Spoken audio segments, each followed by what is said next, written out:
Hello and good morning to Morning Brew on Labour Social. I'm Graham Hughes. I'm a bit dark today. Hang on, let me just turn this light on so you can actually see me. That's better. That's better, isn't it? Organised Monday morning before Christmas. So what have we got here? Why is there a thing? Oh, I'll sort that out later. It's just going to annoy me in the corner. Okay, so it is Monday, the 18th of December, 2020. What's that thing? It is Monday, the 18th of December, 2023. Another weekend of Tory absolute bloody madness. Absolute madness. This weekend, even though Parliament's about to rise, so I think it's all over. We're over on Tuesday for the Christmas holidays, because Parliament's just an extension of British boarding school. Lady Michelle Mone, who is a bra entrepreneur, and her very strange husband, Doug Barrowman, decided to do an interview with Laura Kunsberg. Now, I'm trying to find out where this interview was conducted. If someone can find that out during the course of this show, I will be very impressed, and I will put you down I'll put you down for a gold star and a jelly baby if you can tell me where it was actually filmed, because I don't think that these two criminals are in the country. Sorry for waking you up there with the word criminals, but I don't think they're in the country. I don't think they're here. I think they've legged it. I think that Laura Kunsberg had to fly somewhere. A great expense to the taxpayer, the licence fee payer, the earth, the environment, to go and interview these two profiteers, pandemic profiteers. And it was quite interesting, wasn't it? Because you had Michelle Mone a lot, as I'm going to call her from now on, saying basically that they'd done nothing wrong. And everyone's talking about it in comparison with the catastrophic Prince Andrew interview, in which he thought that he came across really well by saying that he didn't sweat, and actually he was in a Pizza Express in Woking. Okay, great. But here's the thing. Michelle Mone and her toxic husband is incredibly rich. She's a British lawmaker for life, and she's incredibly rich. One of the reasons why they're incredibly rich is they made £60 million from a £203 million contract to supply gowns and masks to the NHS during a pandemic.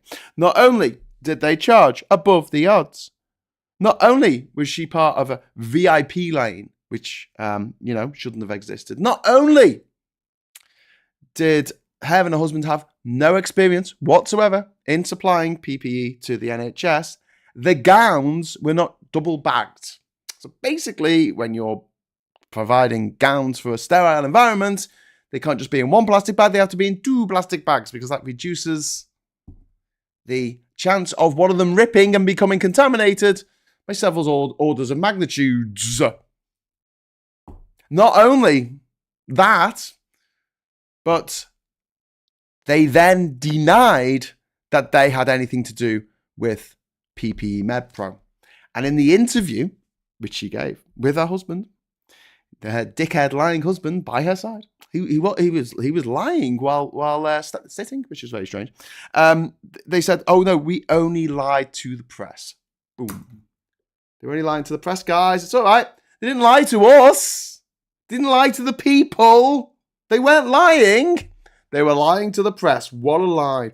What a lie. I mean, that just sums it up, doesn't it? That just sums up, 13 and a half years of toxic Brexit, Tory, broken Britain. We only lied to the press. Didn't lie to you. We would never lie to you. We'd never lie to you, Truman. We just lied to the press, which is completely different and honourable, because no one likes the press, do they? I know I told everyone a lie, but you know that guy that you don't like because he stole your girlfriend when you were in school? Yeah, I lied to him. That's the thing. Yeah, but you lied to everyone else as well. Yeah, but the thing is, if you think about it, I was just lying to him. No, literally lied to everyone about your association with a company that was set up in May of 2020 to supply PPE at great expense to the taxpayer.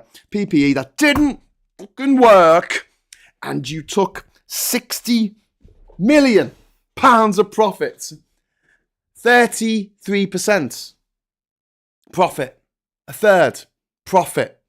Normally, profits are about 10%, maybe 20%, if that. And what did they do for this money? What did they do? They said it was, we put everything on the line for this. No, you didn't. It was a government contract. The government were going to honour it no matter what. You had to make a phone call to a manufacturer in Turkey or China or wherever the hell you bought this dodgy shit, and you had to say, can you supply a couple of containers of this stuff? Yeah, and get it over here in a couple of months' time. Okay, yeah, bye. Ding. £60 million. £60 million freaking pounds. I don't normally get too wound up, but here's the thing. I'm going to show you the thing. Do you want to see the thing? Do you all want to see the thing? Can I hear you in the chat? Yeah? You want to see it? Okay. No, this is a joke. Right, here's the thing. These are today's newspapers. The Daily Tory graph. I can't see anything there. Maybe you can. There's a woke row over Miss France's Pride haircut. That's on the front page. Gaza tunnel. Nope. Nothing. Nothing about two corrupt Tories. A Tory member of the House of Lords pocketing £60 million from the taxpayer fraudulently for PPE via a VIP lane. PPE that didn't even freaking work. Nothing. Let's have a look in the Times. Nothing. Schools not obliged to let children change gender identity. Oh, good old culture wars. Do you know what the problem is? There's the children, right, who identify as trans. That's the worst problem that we have in the UK at the moment. It's not a problem, but apparently it is for some reason. The most marginalised group in society these days. And I know that sounds mad because we're really good at marginalising groups, but I can't think of another group of which the powerful and the evil come together. You have J.K. Rowling walking in lockstep with Vladimir Putin on this issue. That what we really need to do is bully trans people to, what happens when you bully someone that far. That's what we need. That's the most important pressing thing in society right now. So there you go. Telegraph, Times, nothing about it on the front row. Telegraph, the Express there does mention the interview. Page 7, but also has to go with the whole, it's going to smash the boat gangs, smash them. And the Mirror's leading with reindeer horror it's a terrible story about a British company that's allowing people to go out and kill beautiful animals because humans are psychos. Nothing else. Jamie's festive feast there. And they're the Daily Mail there. Brilliant. Esther wages war on woke. Esther Anson here. No, it's not Esther Anson. It's Esther McVeigh, Tory. Minister for Common Sense, apparently. God, someone stop the world. I want to get off. Nothing there. Why I refuse to buy my husband and children any gifts this Christmas. She's like this. Posh middle class people buy less. They spend less on their children as a proportion of their income than people on minimum wage. Do you know why? Anyway, so also on average, not everyone. Hashtag not all old people. Guardian manages to go for it. Mone admits to lying to media. No, lying to everyone. Not just the media, just everyone. Literally trying to sue people for saying that she was connected to PPE MedPro. She tried to sue them. She lied that much and then went, yeah, I did try. But I was only lying to the press. But yes, there you go. So that is actually there. But then we have the start, which is about giving mum and dad a lie-in on Christmas Day. And the Eye does actually have something about Michelle Mone, and so does the Metro. I lied, but it's not a crime. That's why she's not being investigated by the Serious Crime Agency. That's a lie, actually. She is. Anyway, so yes, wasn't it an admission of guilt on TV? Can't that be used in court? Yes. These people are arrogant idiots, and that's who's been in charge for 13. Oh my God, 13 and a half years. You got to understand, right? I'm 44. I was born in 1979. Yeah, 1979. Look at on my Wikipedia page. I do have a Wikipedia page, you know. I've done things other than, you know, shouting about Tories being scum on the internet. And all my life, all my childhood, until the age of 18, I lived under a Tory government. Didn't know anything else. Tory government, 18 years. And then for the last, well, let's say 14 years, been under a Tory government. So I've been here on this planet, if you like, for 44 years, and at least 31 of them, maybe 32 next year, have been under Tory rule. And every year that the Tories have been in power, things have been shit. Pardon me.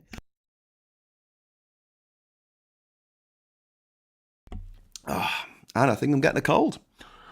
Hurrah. At least I've got some tea with me.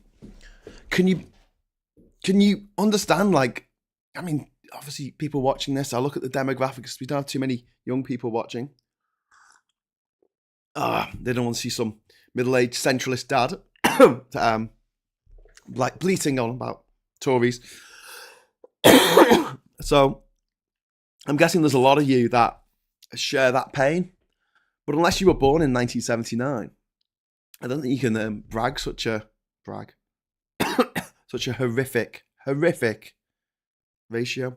I'm doing a total Theresa May here when she was talking at the 2017 Tory Party conference, and she kept coughing. I'm going to keep doing that because I need to just get this Tory that's stuck in my throat. Yay, Peter's 17. Listen, thank you, Peter. I think Peter might be one of our only teenagers who watches this. Thank you very much. So, yeah, okay, well, if you're 17, then you've lived under Tory rule for all but 4 years of your life. It's been horrible, hasn't it? It's been absolutely horrific. Every year it's got worse. Every freaking year these cowboys have been in power, it has got worse. And all they're doing is transparently lining their own pockets. But here's the thing, before I get into your comments, I'll come to your comments in a moment. I just want to mention this. Everyone's saying, oh, this car crash interview, just like Prince Andrew. Yeah. What happened to Prince Andrew? Did he go to jail for statutory rape?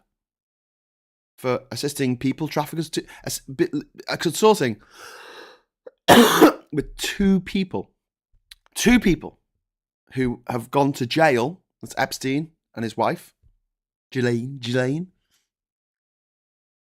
Both of them gone to jail for sex crimes, for rape, for people trafficking, and paedophilia.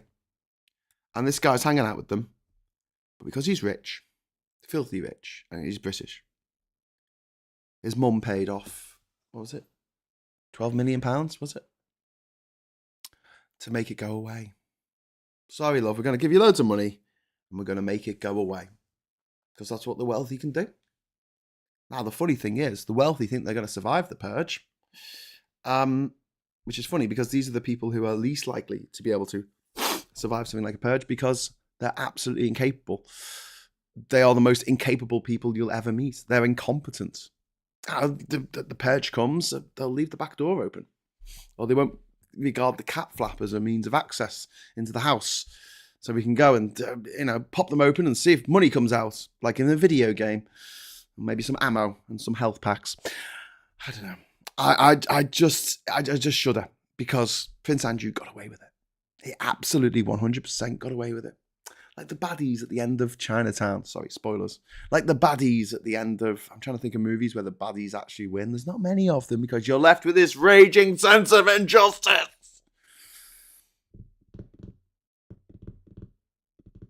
No, can't really think. Because, I mean, sometimes the baddies win, but you kind of want them to win. Do you know what I mean? Like when Hannibal Lecter gets away at the end of Silence of the Lambs and he's like, I'm having another friend for dinner.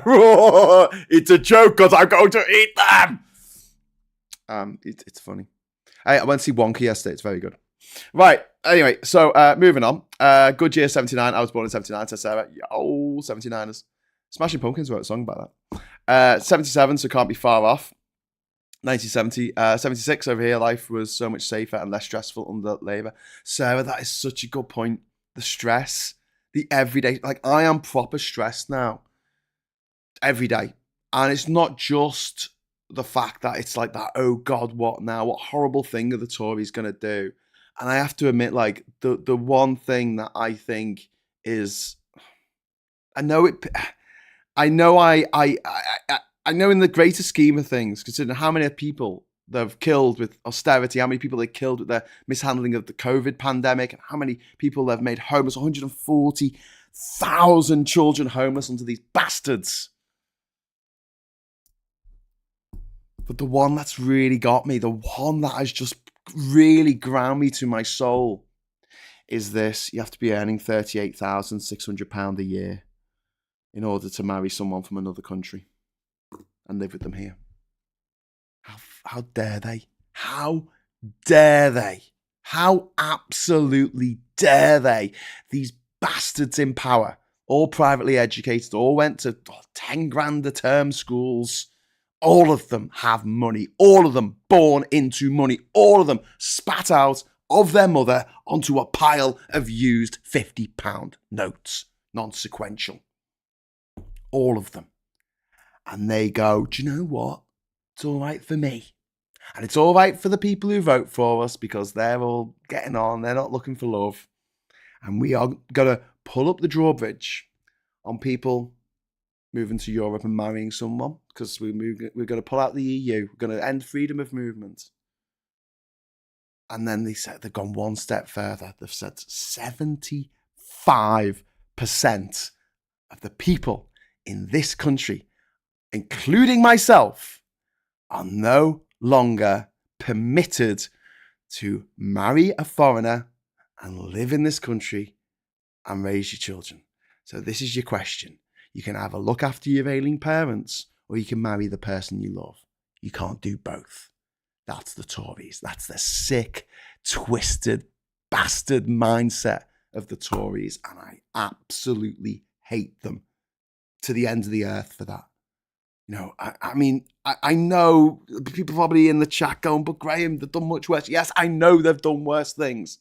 But that, personally, on a personal note, it cuts me to the core. It is so cruel.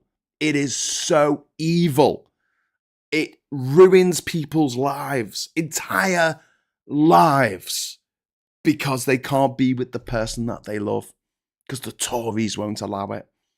And yes, I do have a personal vested pissed offness about this, because I was caught out when it was the 18,600 level. Now it's 20 grand more than that. I had a friend who was working over here.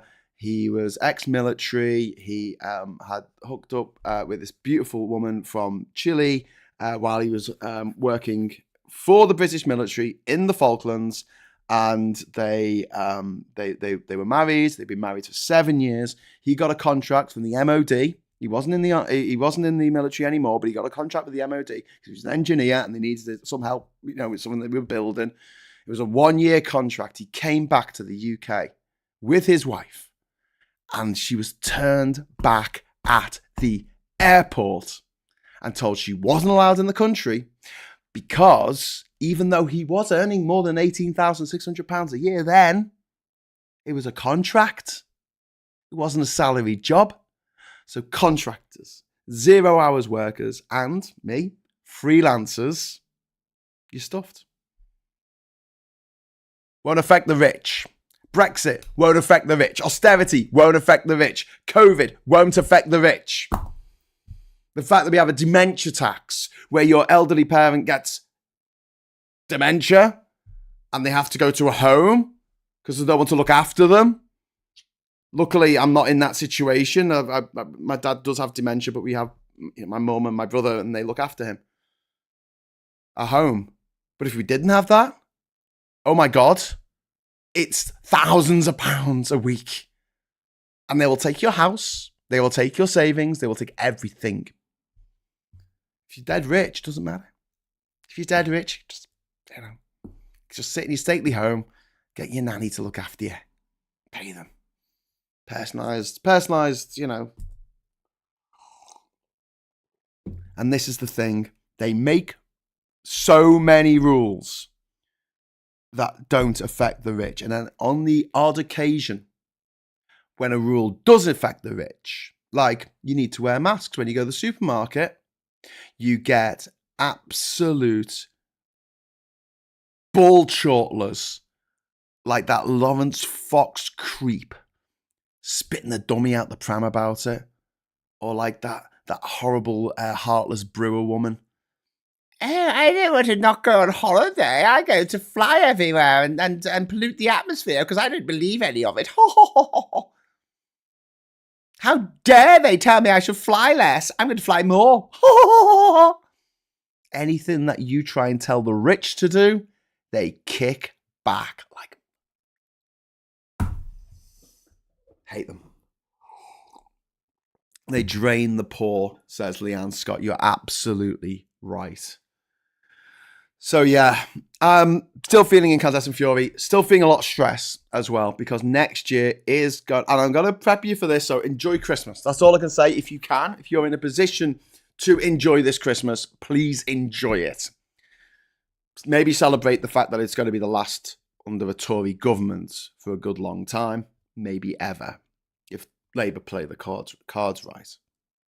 Okay, next year we are having elections.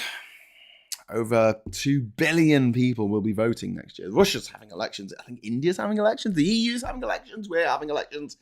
And the USA is having elections. Mark my words. If Trump wins, civil war. A lot of Americans are going to die. A lot of Americans are going to die if Trump wins. And unfortunately, that's what half of America wants.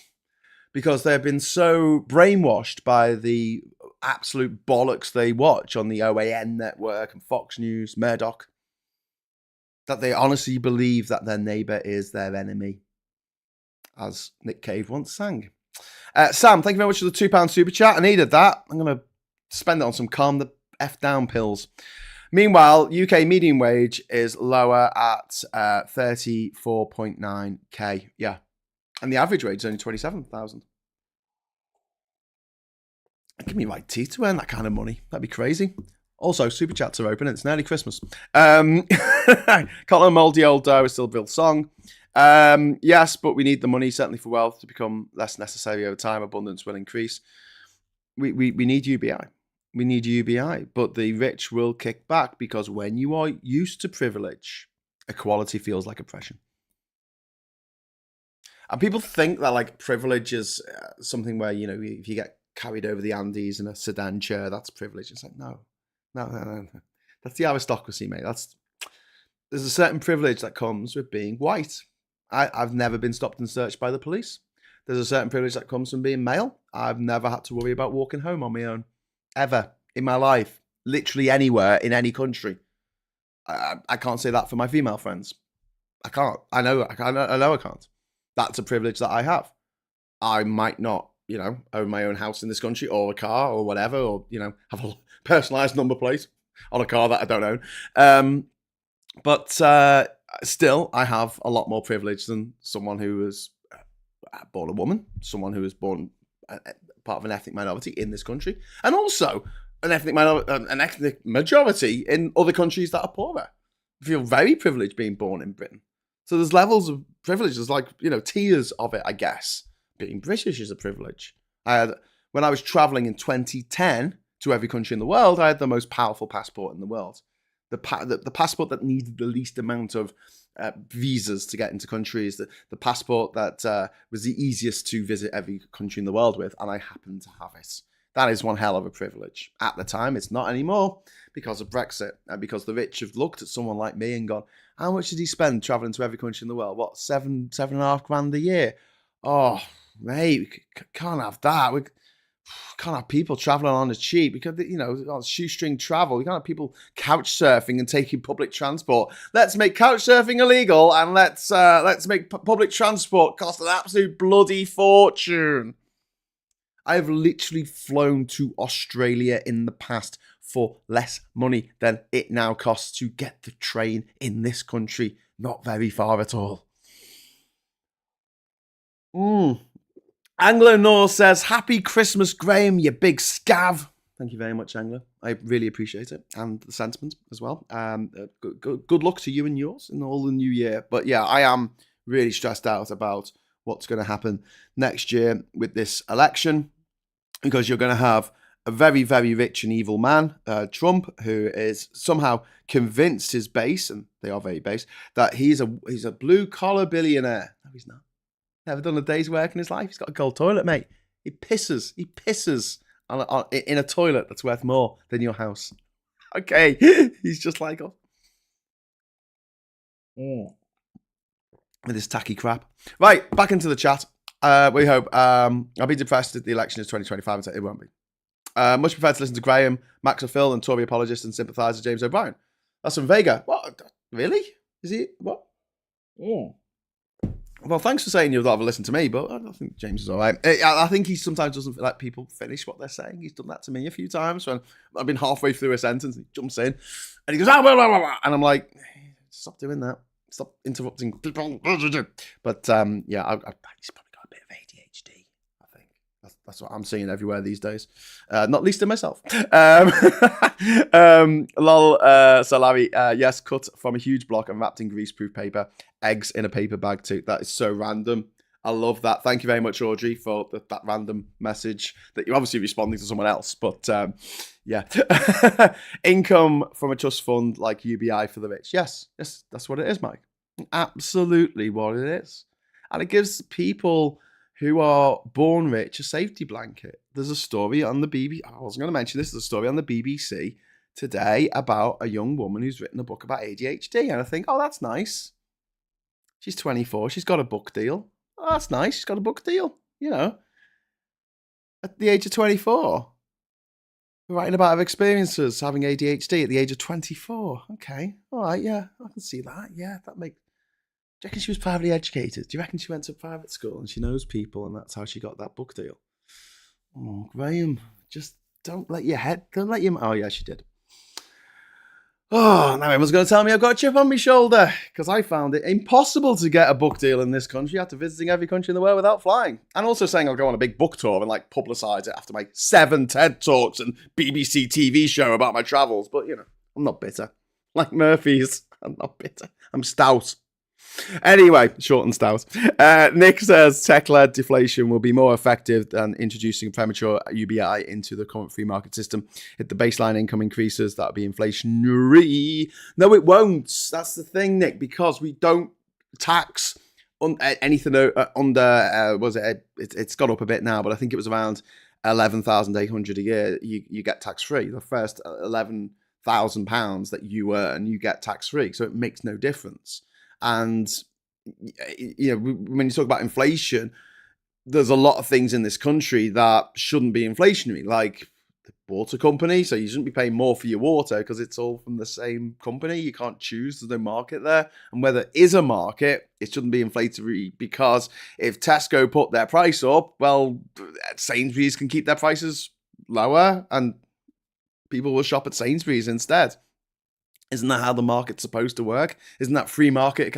But the idea that if everyone had £11,000 a year, just to live on, that suddenly everything would become more expensive.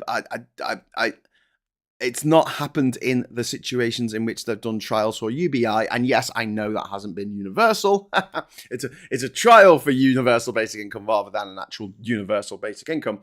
But it doesn't necessarily mean that things get more expensive to the end of the earth. You look at somewhere like Denmark, where the average wage is a lot higher than it is in this country.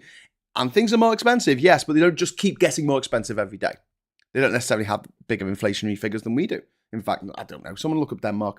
Rights or statute privileges can be revoked, says George. Thank you very much, George, who's been a member of the channel for 3 months. You can become a member if you like. And I'm going to start doing stuff, more stuff for members and patrons in the new year, where we'll be doing some specials each week. And also, when a video goes online, what they allow you to do now is that if you are a member, you get to watch it earlier than everybody else, and then everyone else gets to watch it. So we'll be doing stuff like that. So there will be a few more bells and whistles on the whole membership thing. Especially as a person who only got their ADHD 2 weeks ago at the age of 29. I mean, I'm doing the process at the moment. It's funny. You go to the doctor and say, I think I might have ADHD. And they're like, why do you think that? And you're like, sorry, what were you saying? Anyway, so they give you a checklist, little list of things, and you've got to tick them off. And it's like, how often do you do this thing? Is basically each question. It's like, never, rarely, sometimes, often. It's sort of like a scale. And I was just thinking, often. And my partner had to do it as well for me. So you have that sort of outside perspective on it, and she gave exactly the same answers that I did. I was like, okay, this is a bit of an open and shut case, I think. But there you go. I made it this far. I just see how it goes. Anyway, listen, I'm going to have to get off now because I'm off on an adventure. I'm going on an adventure. So I've got to be at the train station in half an hour. So I better get going. So thank you so much for watching. Thanks for letting me vent about Michelle Mone and the rich and the powerful rich who get away with everything, and the fact that Prince Andrew got away with it. And I think that these bastards will probably get away with it as well. I know that Labour are going to bring in the COVID task force looking into all of these dodgy PPE contracts and all the fraud that went on during the COVID era, but I think a lot of these people are going to leave the country, like Michelle Mone and her husband. And I've said it before, if I would like one job to do for the rest of my life, it would be to travel the world and bring these bastards to justice. Come on, that'd be cool. That would be a cool thing to do, wouldn't it? One way or another, Graham Hughes travels the world, bringing Tory spivs and criminals to justice, the justice that they have evaded for so long.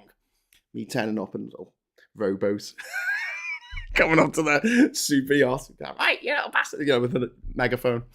You're under arrest. Anyway, so thanks very much, Veg Pie, for the £5 super chat. State pension is UBI for the old. I'm 66 at the end of January, and we get then. Woohoo, says Veg Pie, and thank you very much for the super chat. Brilliant. So Phil will be back in the morning at 9:30 for the next edition of Morning Brew. We won't be doing a swear jar tonight, but we might be doing something a bit special. So please subscribe and hit the bell notification icon, because if we go live, you're not going to get much notice, but we might be doing something a bit special tonight with me and Tan. So yes, let's see if that happens. 50 Shades of Orange. Is that that's Donald Trump, isn't it? If you want to have a laugh, go to the website putinfortrump.com, and it's the number 4. Putin4trump.com. That's a fun little website. That's probably going to land me in a cell in Siberia one day. Anyway, until that event happens, I say thanks for watching. Hello, good evening, welcome, and goodbye.